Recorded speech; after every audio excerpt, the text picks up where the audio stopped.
para la salvación. En otras palabras, todas las religiones son la salvación por medio de esfuerzos humanos. Y el cristianismo predica la salvación por la gracia de Dios. ¿Ya vieron la diferencia?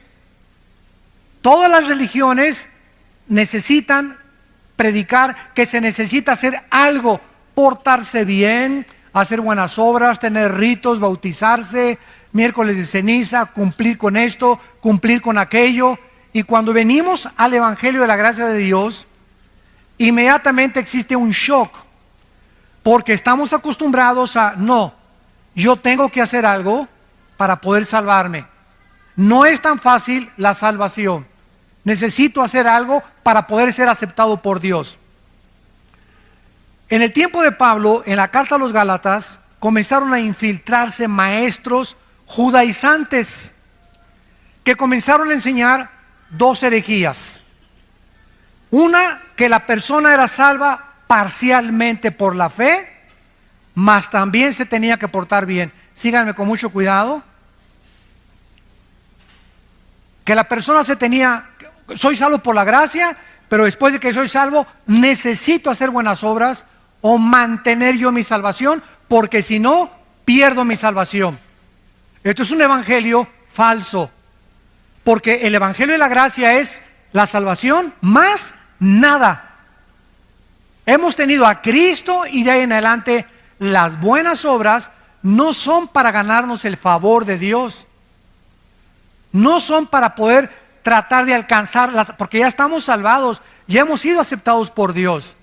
Las buenas obras son el resultado, el fruto, el producto de que verdaderamente somos salvos. Porque la fe sin obras está muerta. Pero yo no puedo decir, es que si hago alguna obra mala o algún pecado después de que me convertí, puedo perder la salvación. Y en segundo lugar, la otra herejía que se enseñaba era que una persona creía parcialmente ser salva por la fe y también parcialmente por sus esfuerzos. En otras palabras, una persona tenía que creer en Cristo, pero también bautizarse, cumplir con la circuncisión, seguir el Shabbat o el sábado, las fiestas judías, membresía de alguna iglesia, o que necesita el bautismo del Espíritu Santo, o que necesita todas estas cosas, santos de Dios.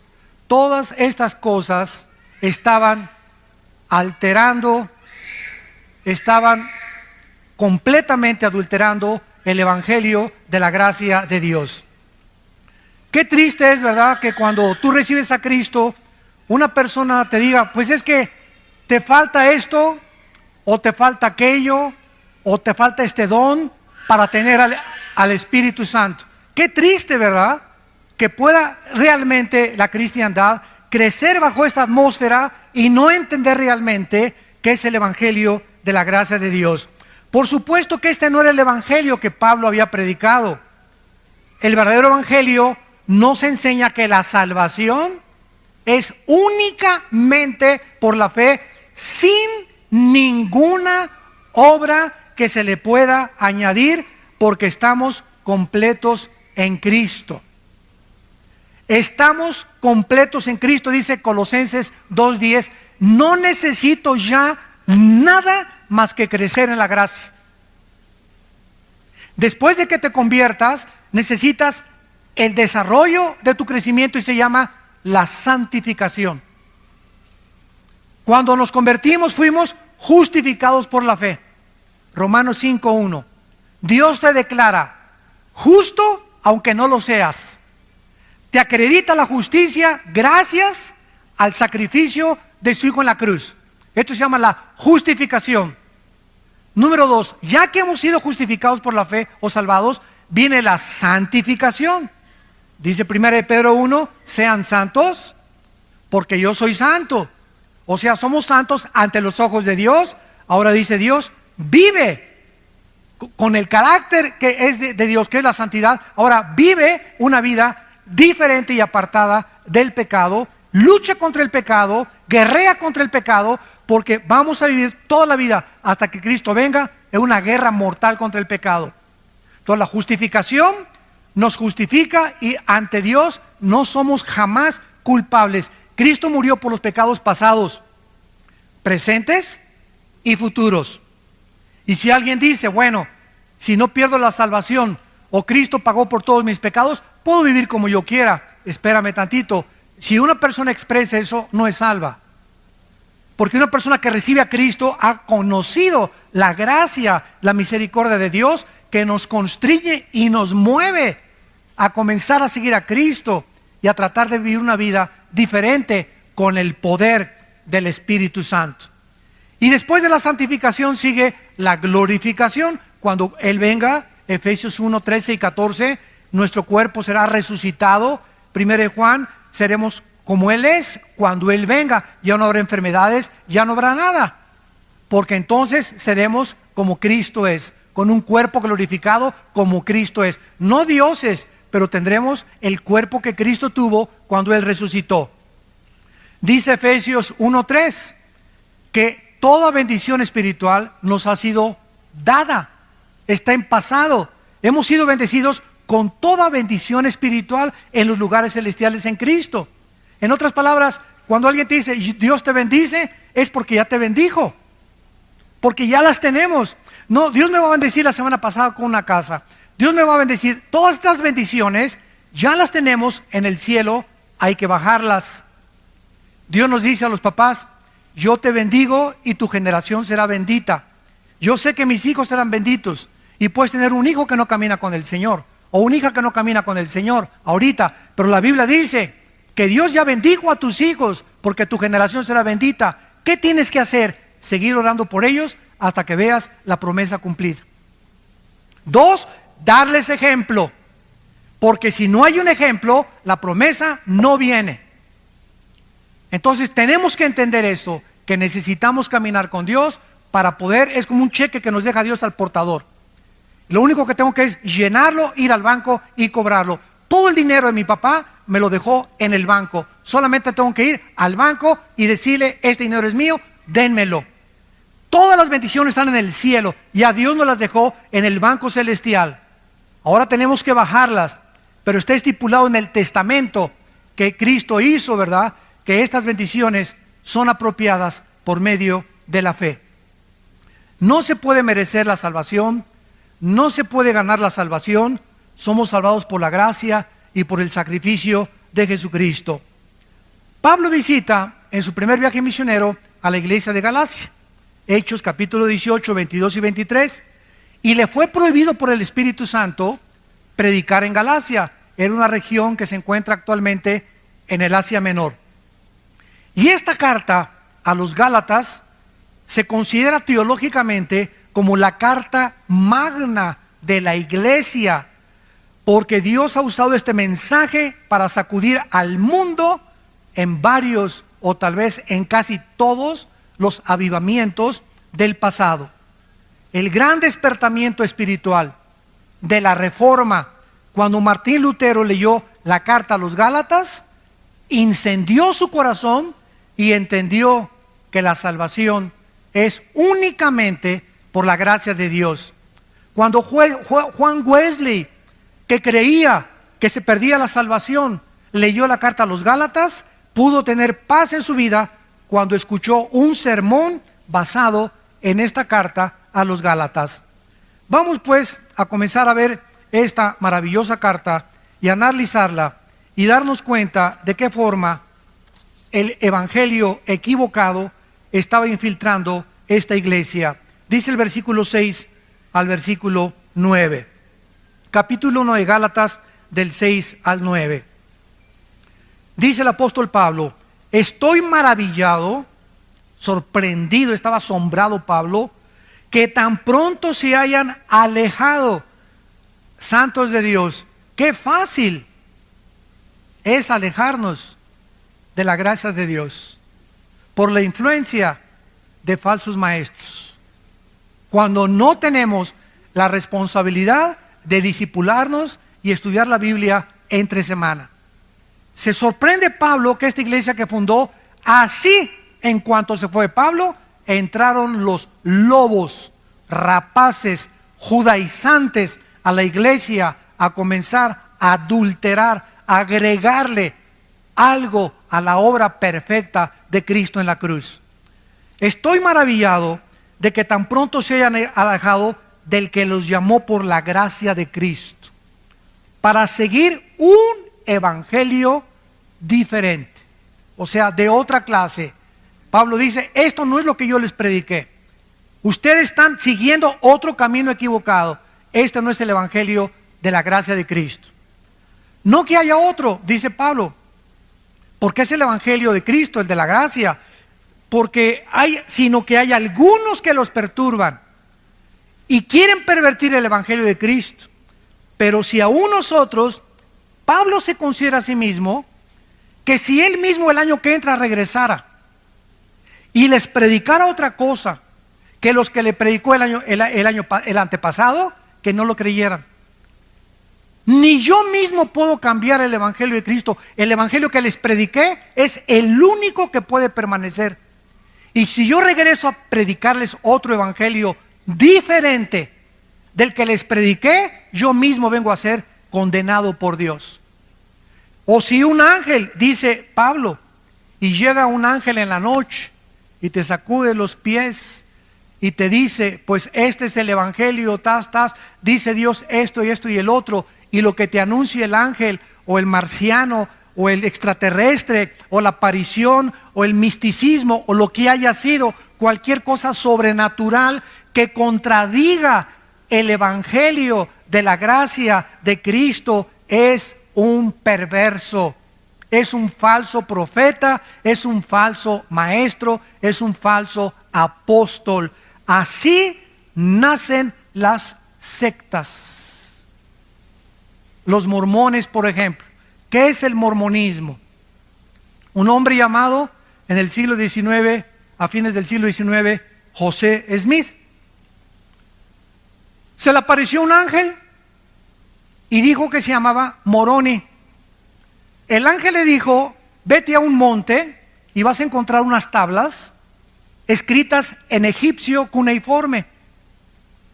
Traduce esas tablas y de ahí salió el libro famoso del Mormón. Pero el ángel también le dijo, ¿sabes qué, Pepino? Tu esposa no es la única, puedes tener 7, 8, 9 más. Bueno, imagínense ustedes, ¿verdad? Si yo llego mañana a la casa de ustedes y le digo a mi esposa, ¿qué crees que se me apareció un ángel? Ah, sí, mi amor, ¿y qué te dijo? Que tú no eres la única. Ya no vuelvo a dormir en mi casa. Me dice mi esposa, qué bonito, ahora agarras tus maletas y ahí nos vemos. Pero sin embargo, ahí nació la poligamia también, y dentro del mormonismo existe también que todos somos dioses, no creen que Jesucristo es Dios, porque nació bajo una falsa aparición a un hombre. Hay otra secta, los Testigos de Jehová, fundada por un señor Russell. Otra que se llama, ¿verdad?, Elena de White, que fundó la iglesia sabática. Todas estas sectas han nacido de personas que han sido, escúchenme con mucho cuidado, han dicho que han sido iluminadas, que han tenido visiones, que han tenido esto, que han tenido aquello, pero lo que han visto y lo que han recibido no va de acuerdo a las escrituras. Y el única brújula, la única filtro, el único parámetro que podemos tener es la Biblia para juzgar quién está bien y quién está mal. Ahora, por ejemplo, hay una enfermedad dentro del cuerpo de Cristo que se llama la apostolitis. Hay apóstoles ya por todos lados. ¿Cómo comenzó el apostolitis en el año 2001? Virgen del Socorro. Durante 2000 años de la iglesia, ni los padres de la iglesia, los mismos apóstoles en las cartas apostólicas, Gálatas, Efesios, Filipenses, Corintios, Romanos, en todas las cartas, nunca fue la intención de ellos de nombrar más apóstoles. Nombraron pastores, nombraron ancianos, nombraron diáconos, nombraron obispos. Cuando murieron los apóstoles, siguieron los padres de la iglesia, Orígenes, Policarpo, ninguno de ellos se consideró, y consideraban el apostolado, si alguno se considera, lo considera una blasfemia. Pasaron 2000 años. Martín Lutero, Juan Calvino, Billy Graham, los predicadores del siglo XX, Billy Sunday, Hudson Taylor en la China, David Carey en la India, todos los misioneros, todos los grandes hombres de Dios nunca se han llamado apóstoles. Pero en el 2001, una persona en California, un pastor, dijo que se acercó una profetisa, Virgen de la Macarena, y le puso las manos y le dijo: tú eres el ungido para formar una coalición internacional de apóstoles.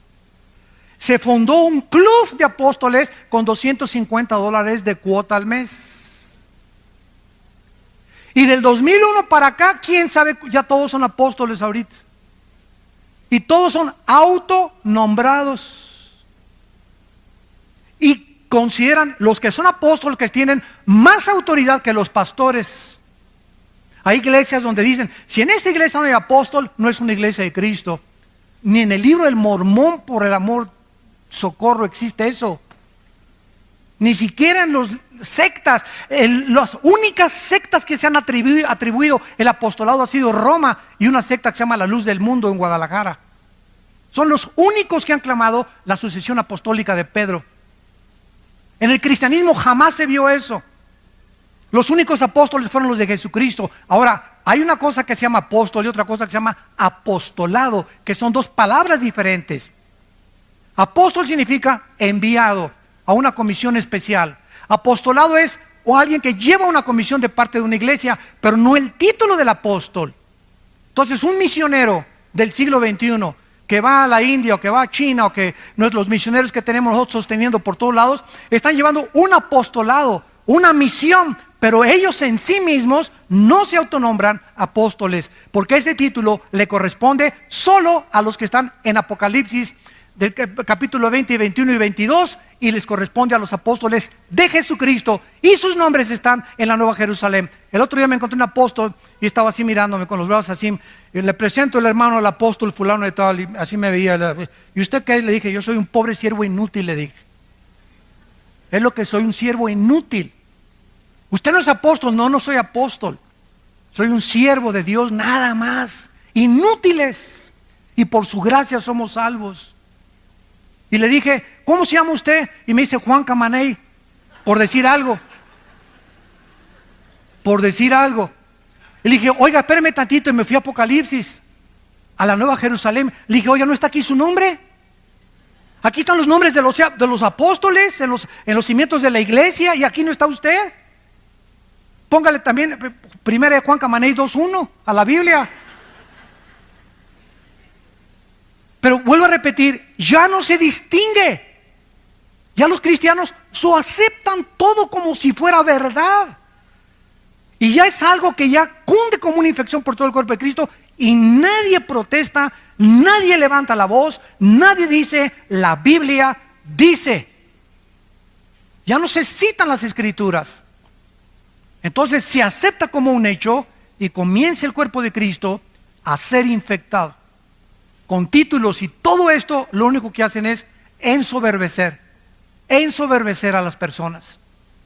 Yo he entrado a casa de muchos amigos míos del ministerio, y en su escritorio ya ponen en su escritorio: apóstol fulano de tal, y le hacen a la gente que les llame apóstoles. Bueno, vamos a ver la palabra de Dios. Cristo en Mateo capítulo 13, vamos a Mateo 13, profetizó que la iglesia de Jesucristo, a la cual pertenecemos, los que han sido nacidos de nuevo, los que han sido sellados, convertidos y bautizados con el Espíritu Santo en el momento de la conversión, por el amor de Dios. El bautismo del Espíritu Santo aparece en 1 Corintios 12, 13, en Romanos capítulo 6. Jamás en ninguna de las cartas apostólicas se le manda a nadie bautizarse con el Espíritu Santo. Eso no está ni en la Biblia de los mormones. El bautismo del Espíritu Santo es la operación a través de la cual el Espíritu Santo nos coloca, nos funde en el momento de Cristo, y cuando yo me convierto recibo todo el paquete: bautizado, sellado, nacido de nuevo, estoy completo en Cristo con todas las bendiciones espirituales. Ahora solamente me requiere crecer. No necesito nada más que crecer en Cristo. Nada más que crecer en Cristo. Ya la iglesia está dividida: los que tienen el bautismo del Espíritu Santo, los que no lo tienen. Los que no lo tienen están a la mitad. Los que lo tienen están completos. Y como no lo tienen, y como no muchos saben, y eso, ¿qué es eso con qué se come? Pásenle aquí a recibir el bautismo del Espíritu Santo. Ahora se invita a la gente a que pasen a recibir el bautismo del Espíritu Santo. Y la gente no sabe ni lo que está haciendo, ni qué es el bautismo del Espíritu Santo. Se nos manda en Efesios ser llenos del Espíritu Santo, que es muy diferente. Pero imagínense cristianos incompletos. A ver, esta fila son los que ya nacieron de nuevo, ya fueron sellados con el Espíritu Santo, ya pertenecen al reino de Dios, pero no tienen el bautismo del Espíritu Santo. Y estos son los que tienen el Espíritu Santo porque hablan en lenguas, porque cayeron al suelo y se revolcaron como pepita en comal en el suelo cuando se cayeron. Entonces la iglesia ya está dividida: los que lo tienen, los que no lo tienen. Los que no lo tienen están incompletos, les falta algo. Espérame tantito, esto es una herejía. No nos falta nada. Estamos completos. Colosenses 2:10 en Cristo. Dice en 2 de Pedro capítulo 1: todas las cosas que pertenecen a la vida de la piedad, versículo 3 en adelante, todas las cosas que pertenecen a la vida de la piedad nos han sido dadas, pasado. O sea, todo lo que pertenece a la vida cristiana ya nos dio el paquete cuando me convertí a Cristo, como un niño cuando nace. No, le falta el oído, le falta el olfato. Mira, el niño nació completito, está entero el bebé, tiene pulmones, tiene oído, tiene ojos, pero le falta crecer, desarrollarlos, pero no le falta nada porque sería un fenómeno, sería hijo de los marcianos. Entonces cuando nacemos de nuevo, nacemos completitos, no nos falta nada. Tenemos todo lo que Dios nos ha querido dar. Los dones me los dio Dios. No llega alguien, me pone las manos y me da los dones. Ya recibí el paquete, ahora tengo que descubrir cuáles son mis dones. Hitler dijo esto: cuando una mentira se predica 100 años, se acaba aceptando como una verdad. Y se ha predicado tanto y tanto desde los 80s. Desde los 80s, esto antes de los 70s no existía. Desde los 80s comenzó a predicarse. Te falta algo, necesitas hacer esto, necesitas por aquel lado, necesitas bautizarse. Si no te has bautizado, Cristo no te acepta. Si no hablas en lenguas, no tienes al Espíritu Santo. Si no tienes el bautismo del Espíritu Santo, no puedes hablar en lenguas. Si no hablas en lenguas, no puedes tener la unción. Te falta algo, te falta algo, te falta algo. No nos falta nada en Cristo, porque su obra fue perfecta en la cruz. Y cuando Él muere nos dio todo absolutamente.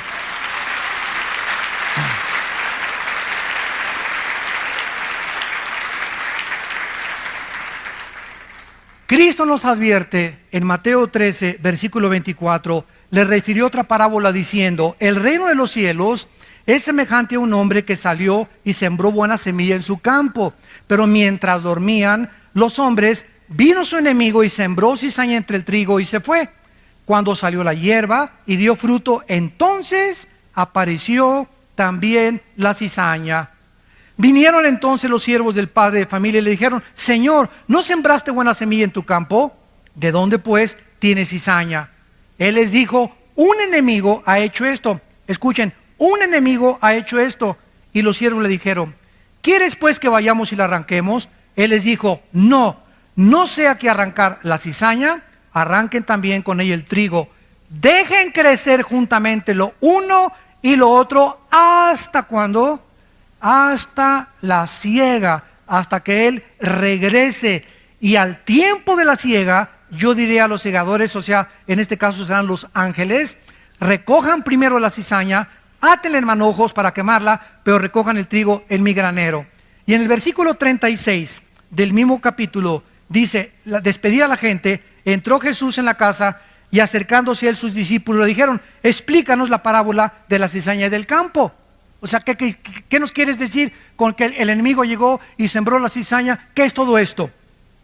Respondiendo él les dijo: el que siembra la buena cizaña es el Hijo del Hombre.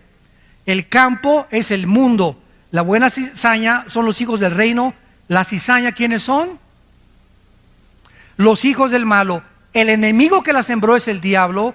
La siega es el fin del siglo y los segadores son los ángeles. Cristo nos advierte que cuando su iglesia fuera inaugurada, desde hace 2000 años hasta que Él regrese, todas las iglesias, todas, esta vida nueva para el mundo, nazarenos, presbiterianos, bautistas, amistad cristiana, llámale como tú lo quieras, cualquier iglesia evangélica, cristiana, bíblica, tiene dos tipos de membresía, o de colaboradores o de asistentes. Unos son nacidos de nuevo, y en todas las iglesias hay hijos de Satanás. Todas las iglesias, sin ninguna excepción, tenemos sembrada semilla del maligno. O sea, no el que está a tu derecha ni a tu izquierda y lo ves, aleluya, gloria a Dios, etcétera, etcétera. Realmente a lo mejor no es lo que él es. Y por eso hay tantos cristianos decepcionados. Ay, ¿se acuerda usted del hermano Pancho Camaney? Sí, me acuerdo. Pues viva la iglesia y todo, y anda ahí de borracho. Pues no, que el cristianismo, ¿sabes una cosa? No, salieron de nosotros, pero no eran de nosotros, porque si hubieran sido de nosotros, hubieran permanecido con nosotros. Salieron para que se manifestara que no todos son de nosotros. Primero de Juan capítulo 2. Segunda de Pedro capítulo 2, les ha pasado lo que al perro y lo que al puerco. El perro, cuando vomita, se come el vómito. Y al puerco sacas a Piggy y lo metes con champú y lo lavas y comienza y le echas Chanel. ¿Y qué hace el puerco? Chun, chun, chun, chun, se regresa al lodo. ¿Por qué el perro se come su vómito? ¿Por qué? Pues porque es perro. Por el amor de Dios, no es gato, ni tigre, ni jirafa. Es su naturaleza. ¿Por qué el puerquito, aunque lo laves y le eches Chanel, le gusta el lodo? Porque es la naturaleza de los puerquitos. ¿Qué está diciendo el apóstol Pedro? Que esas personas que regresan ahí, su naturaleza nunca fue cambiada. Por eso regresaron al lodo. Nunca fueron, no perdieron la salvación, nunca estuvieron con nosotros como Judas. Judas desayunó, comió, cenó, viajó con Cristo, y Judas nunca fue salvo. Lo dice Juan 13, Juan 17. Que era hijo del maligno, era el hijo de perdición, el hijo de pecado. Nunca Judas tuvo la salvación, jamás la perdió porque nunca lo tuvo. Cristo oró claramente por sus discípulos, jamás oró por Judas, porque sabía que era hijo del maligno, era la cizaña. Y si Cristo tuvo una cizaña en el grupo que lo siguió, imagínense las demás iglesias. Entonces, no te decepciones por aquellos cristianos que hacen faltas, que caen al suelo. Ahora bien, es muy importante esto. Esto no significa que un cristiano nunca va a caer, pero sí significa que si cayó, de las orejas lo regresa Cristo al rebaño. Porque Dios dice, Romanos 12, Hebreos 12, al que ama, pao, pao, pao. Dios al que ama le da cuero, al que ama disciplina. Y si tú eres un cristiano que conoces a alguien que ya tiene 2 o 3 años, allá otra vez en el mundo, nunca fue cristiano, aunque salió de nosotros, nunca fue sellado con el Espíritu, nunca nació de nuevo, oyó el Evangelio, oyó a Cristo, pero jamás se salvó. Y por eso jamás regresó tampoco. Pero vamos a oír de muchos cristianos que cayeron y ya regresaron al rebaño. Y el hermano cayó en la borrachera 6 meses y le fue como en feria, porque era hijo de Dios. Pero si no te disciplina Dios, no eres hijo de Dios. Entonces hay 2 tipos de apóstatas. El apóstata, la palabra apóstata significa salirse del camino. Hay cristianos que se brincan el rebaño, como el cuento del pastor. Había una oveja que se brincaba el rebaño una vez y allí iba el pastor por ella. 2 veces y fue por ella, porque el pastor busca a sus ovejas. Y la tercera vez el pastor dijo, le voy a romper una pierna para que ya no se vuelva a brincar. Prefiero que ande coja dentro del rebaño a con las 4 patas y se la come el lobo. Entonces, muchas veces Dios tiene a muchos cristianos que meterlos bajo una disciplina física, que te suceda un accidente tremendo, que pierdas un ojo, que pierdas una pierna, un ataque al corazón, alguna enfermedad, que pierdas el trabajo, una crisis moral, para que te haga reaccionar que no podemos hacer nada sin Él. Somos tercos, tercos, tercos de corazón. Pero como somos hijos, Dios dice, nunca te dejaré ni te desampararé. Pero mientras no entiendas, te va a ir como en feria en tu vida. No vas a tener paz, las cosas no te van a salir como tú quieres, no vas a progresar. ¿Por qué? Porque crees que te puedes burlar de mí. Y como eres mi hijo, como eres mi hija, no te puedo dejar sin disciplina. La palabra disciplina, pedagogos, que significa pedagogía, viene la palabra pedagogía, significa educar el carácter. Y dice en Hebreos 12, ¿qué pues? Te haré entender y te enseñaré el camino que debes andar. ¿Iré contigo con vara o con la palabra? O sea, Dios aplica la disciplina hablándonos primero. Cada domingo nos habla Dios, nos expone nuestros pecados, nos muestra nuestra necesidad de Él. Pero si salimos a la calle y seguimos viviendo y somos sus hijos como nos da la gana, nos va a ir como en feria en la vida. Cristo dijo, prefiero que entres manco, tuerto, cojo al cielo, que entres entero y te quemes en el infierno. Ahora vayamos a Hechos capítulo 20 y veamos al apóstol Pablo. Cuando Pablo se fue de la iglesia de Éfeso, les hizo la misma advertencia de Cristo con más claridad, porque ya la iglesia estaba formada. Hechos capítulo 20, versículo 29. Porque yo sé, o sea, Pablo estaba absolutamente seguro, sin ninguna duda alguna, yo sé que después de mi partida, esta es la importancia del pastoreo. Yo sé que después de mi partida entrarán en medio de ustedes conejitos. Eso dice. Conejitos chinguanguanchones. Los lobos es el animal que el Espíritu Santo escogió, porque es el animal depredador que está esperando, que su plato favorito son las ovejas. Entonces el Espíritu Santo usa el animal más sanguinario que hay contra las ovejas, y porque somos las ovejas nosotros, para que podamos entender que cuando salimos de la iglesia hay cantidad de lobos dentro y afuera que están esperando decirte cuando salgas, lo que dijo el predicador no es cierto, son mentiras, no te lo creas, está exagerando. Ay, ¿a poco no vas a tener relaciones sexuales con tu novio? Están exagerando en la iglesia. No seas tonta, te van a decir la virgen dejada a los 30 años de edad. Ya se te pasó el camión y ya no te has subido a ninguno. Va a haber cantidad de personas disfrazadas con ángeles de luz, que son lobos rapaces. Y dice Pablo, van a entrar al rebaño hombres, lobos rapaces, que no perdonarán el rebaño. Y de ustedes mismos, o sea, aquí están los enemigos. Los más grandes enemigos del cristianismo están mezclados con los verdaderos cristianos. Porque es la forma de hacer más daño al enemigo. Cuando el enemigo en la Segunda Guerra Mundial mandó personas a Rusia, cuando los alemanes mandaron espías a Rusia, o cuando Estados Unidos mandó espías a Alemania, iban disfrazados de alemanes, infiltrados en las filas de los nazis para que pudieran detectar lo que decían y transmitírselo a Estados Unidos. Los espías son las personas más preparadas de cualquier nación. Y así es exactamente en el mundo espiritual, es exactamente lo mismo. Van a entrar hombres perversos que hablen cosas perversas para arrastrar a los discípulos fuera del rebaño. Vamos a 1 de Pedro ahora, capítulo 2.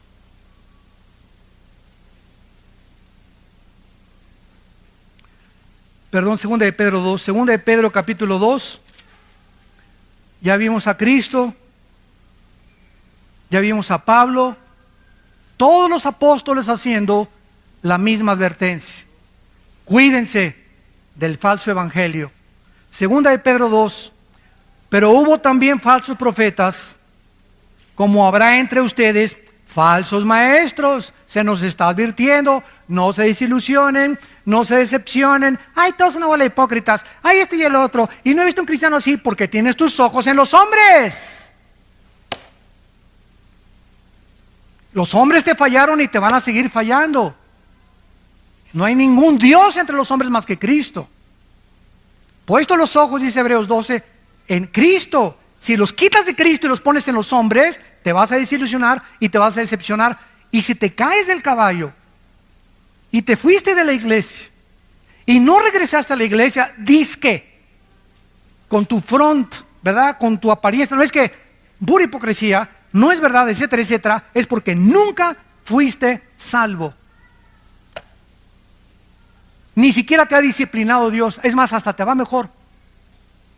Hay gente que se sale de la iglesia y hasta le va mejor. Y ya que quieren lo que quieren, y ya que quieren ese dinero, y ya que quieren el homosexualismo, y ya que quieren tantas mujeres, y ya que quieren el sexo, y se salen y la parranda y la borrachera y las drogas, ya que alcanzan eso, entonces Dios viene y mete el hacha a sus vidas para darte cuenta qué locura fue haber abandonado a Dios.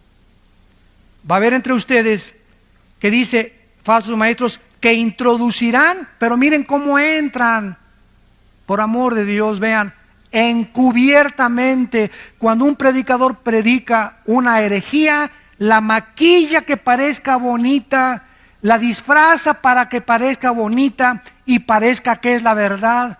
Yo puedo leer una revista, por ejemplo, de los Testigos de Jehová, que se llama La Torre del Vigía, y encuentro que el 80% de lo que esa revista dice es verdad, es la Biblia, y el otro 20%, cuidado, ahí está la lombriz de Satanás en la manzana escondida. Predican cosas que son verdad y las mezclan, las cubren con la verdad para que no te des cuenta que ahí va el gusano escondido. Como dijo un predicador, toda manzana del diablo tiene un gusano escondido. Estos falsos maestros van a introducir herejías destructoras, porque las mentiras de Satanás destruyen el alma, te quitan la paz, te llenan de culpa, te llenan de amargura, te llenan de rencor, te llenan de odio, que es la antítesis del fruto del Espíritu Santo. Un cristiano que se sale del rebaño, un cristiano que predica herejías o que oye herejías, es un cristiano rencoroso, amargado, decepcionado, desilusionado, y comienza a tomar y comienza a hacer estas cosas. ¿Por qué? Porque no tuvo la salvación. Y si la tuvo, no tarde en que el Señor le dé, pero le dé duro. Y muchos seguirán sus disoluciones, por causa de los cuales el camino de la verdad será blasfemado. Ahí está la razón. Tú métete a internet y vas a encontrar, ¿verdad?, 1000 ataques contra la mayor parte de los predicadores. Unos son verdad, otros son mentira. ¿Tienes tú la capacidad de distinguir quién es quién? ¿Tienes tú la capacidad de juzgar que lo que se dice ese predicador es verdad? ¿O tienes la capacidad para juzgar que lo que se dice ese predicador es mentira, que son calumnias del infierno? Pero te metes a internet y comienzas a llenar tu mente de puro veneno y de pura cochinada, sin tener el discernimiento ni la madurez para juzgar. ¿Y qué pasa? Te decepcionas. No, pues así está la iglesia, mira nomás y mira este, y te das cuenta, ¿verdad? ¿Por qué? Métete a la Biblia, por favor. No te metas al internet ni al YouTube, porque vas a encontrar puras calumnias. Vuelvo a repetir, unas son verdad, otras no son verdad. Pero si no eres maduro, te va a hacer mucho daño, porque te va a confundir y no vas a saber ni siquiera ya qué es verdad y qué es mentira. Será la vieja del otro día. Y miren lo que dice el versículo 3. Y por avaricia, esto ha entrado, ¿verdad?, tremendamente. Por avaricia harán mercadería de vosotros con palabras fingidas. Les vendo un pañuelo ungido con aceite de Jerusalén. Y a mí, ¿qué me importa que sea de Zapotlán, Los Altos, o de Xonacatlán, o del río Lerma, o de Jerusalén? El aceite del Antiguo Testamento era un símbolo del Espíritu Santo. El aceite de Jerusalén no es mágico, ni es una cosa que me va a hechizar. Es aceite de Jerusalén, y el aceite de olivo es igual ahorita, porque ya no tiene ningún significado en el Nuevo Testamento. Voy a ungir mi casa con aceite. ¿De dónde sacaste esto? Ni en el libro del Mormón existe eso. Me voy a ungir aquí para que pueda. La unción es del Santo, 1 Juan 2, y ya la tenemos. La unción es el Espíritu Santo. Ya no hay aceite que nos unja. El aceite fue usado en el Antiguo Testamento por los sacerdotes para ungir a los sacerdotes, para ungir el mobiliario del tabernáculo, y dejó ya de tener ese simbolismo. Ya en el Nuevo Testamento tiene otro. La única vez que se usa es Santiago, donde dice que los líderes de la iglesia unjan con aceite a los enfermos. Los líderes, los pastores de una iglesia, nada más. No dicen que unjas a tu perro, ni tu casa, ni tu baño, ni tu excusado tampoco. Entonces, ¿de dónde hemos sacado tantas cosas? Le vendo un pañuelo ungido. ¿Ungido por quién? Es que un pastor oró y ahí tiene la unción. Ahí está su mano en el pañuelo. Y lo pone usted en el cojín y se le va a quitar el dolor de cabeza, hermano.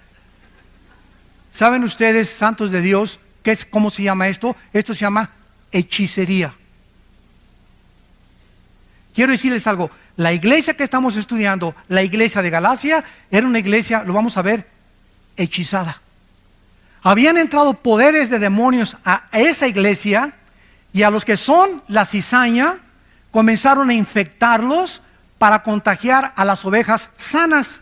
Los que tenían el ébola corrieron para infectar a los sanos. Los sidosos querían infectar a los que no tienen sida, porque el malo no se conforma con la maldad, quiere contagiar a los demás y quiere propagar su maldad a los demás. Esa es la naturaleza autodestructiva del ser humano. Ahora, dice la Biblia claramente, ¿verdad?, que entonces hay una mezcla en la iglesia de cizaña con trigo. Pablo, Pedro, todos, y Pablo estaba maravillado. Regresamos a Gálatas capítulo 1, y se sorprendió Pablo de que rápidamente se habían alejado del evangelio de Cristo. Se estaban volviendo a otro evangelio diferente.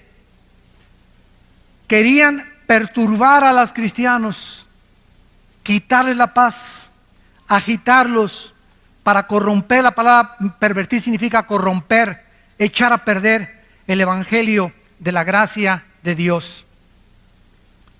¿Y de qué manera Pablo condena a estos falsos maestros? Versículo 8 y 9. Mas si nosotros somos un ángel del cielo, les anuncia otro evangelio diferente del que les hemos anunciado esta mañana. Tienes que haber aprendido, para yo sentirme satisfecho que te he comunicado la verdad, de saber que cuando tú recibes a Cristo, recibiste todo el paquete completo.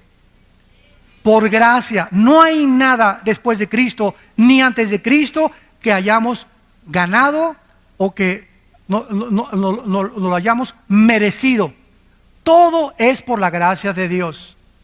Cuando recibo a Cristo, nazco de nuevo, me convierto, mi naturaleza es cambiada, tengo la naturaleza antigua, la naturaleza divina ahora de Cristo dentro de mí. Ahora soy bautizado con el Espíritu Santo. 1 Corintios 12:13, por el Espíritu fuimos todos bautizados, y a todos se nos dio el mismo Espíritu. Romanos capítulo 12, ¿qué no sabéis que los que han sido bautizados en Cristo han sido bautizados en su muerte? ¿A qué bautismo se refiere Romanos 6, del 1 al 4? ¿A qué bautismo? Le pregunto yo a los teólogos. No me salgan con qué es el bautismo en agua, porque si me dices que es el bautismo en agua, entonces el bautismo en agua salva, porque no fue lo que nos hizo renacer en Cristo, fue el bautismo del Espíritu Santo. Y Efesios lo confirma: una fe, un bautismo. Y no se refiere al bautismo en agua, porque hay muchos cristianos que van a morir sin haber sido bautizados, pasaron de panzazo y van a entrar al cielo. El bautismo solamente es una confirmación pública de algo que te sucedió internamente. Pero la Biblia habla de una sola fe, un solo bautismo. Y ese único bautismo es el bautismo con el Espíritu. Nos colocó, nos fundió, nos amalgamó, nos hizo uno con el cuerpo de Cristo. Entonces tú entiendes eso. Cualquiera que llegue y te diga necesita hablar en lenguas, necesita el bautismo del Espíritu Santo, necesitas guardar el sábado, necesitas guardar las fiestas judías, necesitas disfrazarte de judío, necesitas aprender hebreo. Cualquier persona que llegue con estas guacas, tú puedes claramente decirle: ¿sabes una cosa? Necesito crecer nada más en Cristo.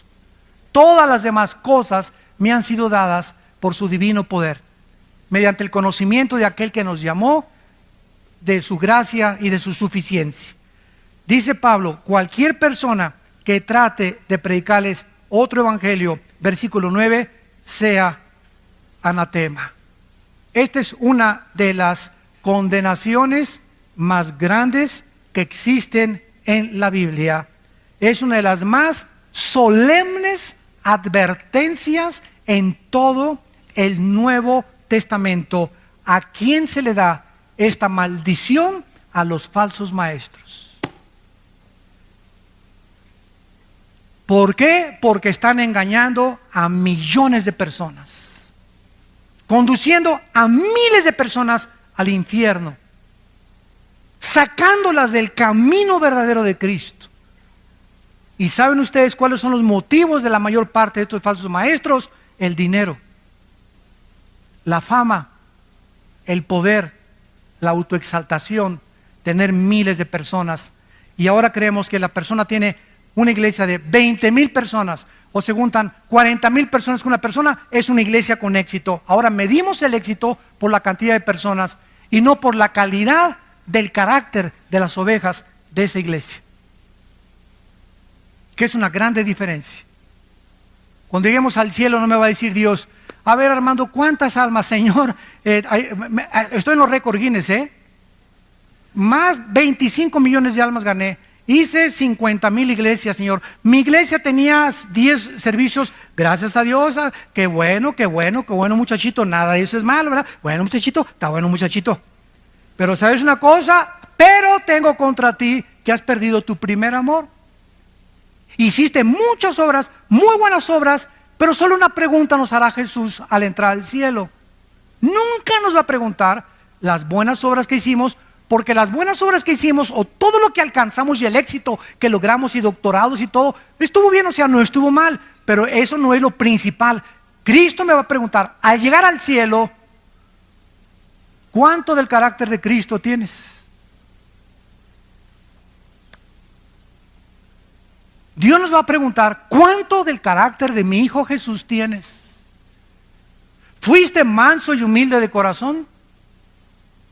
¿A quién amaste? Ni a tu perro amaste.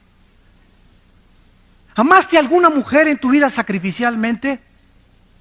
¿Amaste a algún hombre sacrificialmente? ¿Amaste a tus padres sacrificialmente? Hayan sido lo que hayan sido tus padres, el jefe del cartel de no sé dónde, tu mamá la prostituta de Sinaloa, lo como les llames, no importa lo que tus padres han sido, nunca juzgues a tus padres, hónralos, ámalos y ora por ellos y respétalos para que te vaya bien en la vida. Si tuviéramos lenguas, si tuviéramos dones, 1 Corintios 13, si tuviéramos todo el conocimiento, ¿se acuerdan? Si tuviéramos toda la teología y no tenemos amor, ¿qué cosa? ¿Qué es lo que va a valer cuando lleguemos al mundo? ¿Cuánto del amor de Cristo manifestamos a la humanidad? ¿A cuántos bendeciste? ¿A cuántos abrazaste? ¿A cuántos niños en el orfanatorio fuiste a ver? ¿A cuántas en el asilo para ancianos? ¿A cuántos presos en la cárcel fuiste con ellos? ¿A cuántos de tus hijos les diste buen ejemplo? Aunque tu esposa no te ha llamado, tú la amaste. Aunque tu esposa no te ha llamado, tú lo amaste. Ese es el amor de Cristo que nos manda la Biblia a tener. Ese es un cristiano. El que ama sin pedir nada a cambio. El que no juzga, el que no condena. Si quieres ver días buenos, guarda tu lengua de hablar el mal y de juzgar a nadie, para que te vaya bien en la vida. Dice en 1 Timoteo 6, para que terminemos, 1 Timoteo 6, el apóstol Pablo, antes de morir, se despide de las iglesias y su más siervo discípulo Timoteo recibe estas palabras. 1 Timoteo 6, del 3 al 5. Si alguno enseña otra cosa, vean ustedes el celo de los apóstoles por la sana doctrina. ¿Y saben lo que se predica ahora? No hablemos de doctrinas porque nos vamos a dividir, cuando es el núcleo del Nuevo Testamento. Yo así me encuentro. No hablemos de doctrinas. Es como no hablemos de religión ni de política, porque no nos vamos a poner de acuerdo. Qué triste, ¿verdad? No hablemos de doctrinas, porque las doctrinas nos dicen, oye, espérame tantito. Mira, podemos ser hermanos si tú hablas en lenguas y yo no hablo en lenguas, pero no me forces que necesito hablar en lenguas para poner el motivo del Espíritu Santo. Tú puedes creer que se pierde la salvación, yo no creo que se pierda la salvación, ¿verdad? Pero tenemos el amor principalmente entre nosotros y estas pequeñas diferencias que no son esenciales para la salvación, como la salvación por la gracia, pero si tú me dices que si no hablas en lengua no tienes el Espíritu Santo, te condeno y te tacho de hereje. Porque me estás diciendo que soy un cristiano incompleto, o sea, estás adulterando, estás agregando, estás quitándole a la Biblia, porque la Biblia dice en Colosenses 2:10 que estoy completo en Cristo. No me digas que me falta nada, estoy completo en Jesucristo. Y no tiene que haber ninguna manifestación, ni comenzarme a servir así, para saber que tengo el Espíritu Santo, o que alguien pase y me tumbe al suelo y me descalabre. Para demostrar que el Espíritu me ha tocado. Imagínense nada más las barbaridades. Yo les digo con todo mi corazón que si en 15 años Cristo no viene, vamos a tener un papa ya también nosotros. Ya de apóstoles van a brincar a querubines. Si alguno enseña otra cosa y no se conforma a las sanas palabras de nuestro Señor Jesucristo que están aquí en la Biblia y a la doctrina que es conforme a la piedad, está envanecido, nada sabe, delira acerca de cuestiones, contiendas de palabras, y de las cuales nacen envidias, pleitos, blasfemias, malas sospechas, disputas necias de hombres, corruptos de entendimiento, privados de la verdad, que toman la piedad como fuente de ganancia. Apártate de los tales. Padre, te damos gracias por tu palabra en esta tarde. Gracias, Señor, porque no podemos enseñar ninguna otra cosa más que lo que está escrito en tu palabra. Te damos gracias porque en el momento en que pusimos nuestra fe en la obra perfecta, eterna, incomparable de Cristo en la cruz,